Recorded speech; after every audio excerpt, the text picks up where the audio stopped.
Moi, c'est Vanessa Larue. J'ai été pendant 17 ans designer plutôt intégré dans un grand groupe chez Frog de Capgemini. Et je travaillais plutôt dans le domaine de la conception logicielle métier pour Schneider Electric, ou j'ai travaillé longtemps aussi pour la co-conception des systèmes des parachutes des armées, et aussi longtemps chez Orange. Donc ça, c'est mon passé de designer. J'ai quitté ce poste, le confort qui va avec, une super équipe, pour me lancer dans cette aventure. Je donne des cours aussi dans différents masters depuis quelques années, et ça, je l'ai conservé.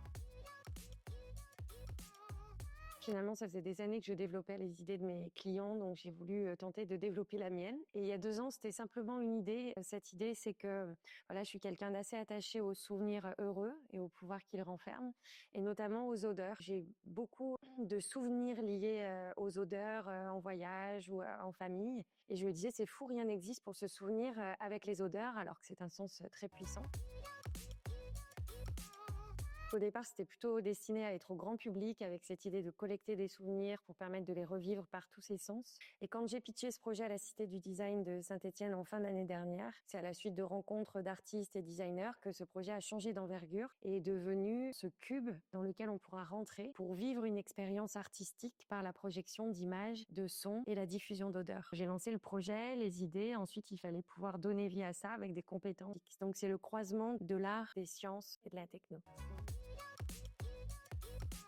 À partir de avril-mai dernier, j'ai voulu lancer l'écriture d'une œuvre qui s'appelle aujourd'hui Sensoria. Donc Sensoria, c'est une ode à l'humanité. C'est une œuvre qui présentera sous 4 tableaux. Donc le fond des abysses, le ventre de la mer, les souvenirs de l'humanité et la galaxie, ce qui nous lie en tant qu'humains.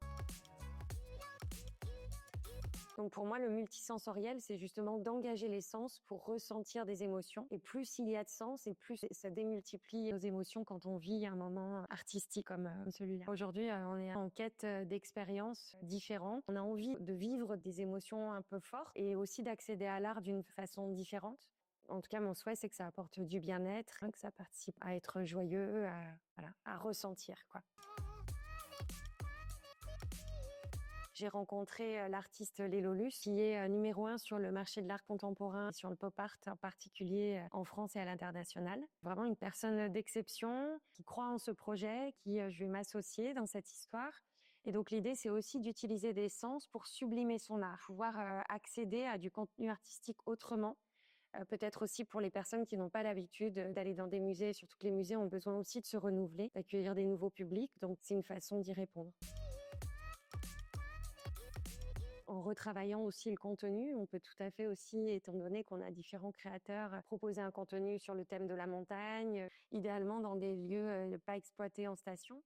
Ça peut bien sûr s'imaginer pour des séminaires, pour des lancements de marques, les scènes musicales, l'événementiel. Et c'est vrai aussi pour le bien-être dans un but thérapeutique, pour simplement faire du bien ou de continuer à creuser aussi ce travail autour de la mémoire, pourquoi pas. Donc c'est sûr qu'à ce jour, le champ est très ouvert.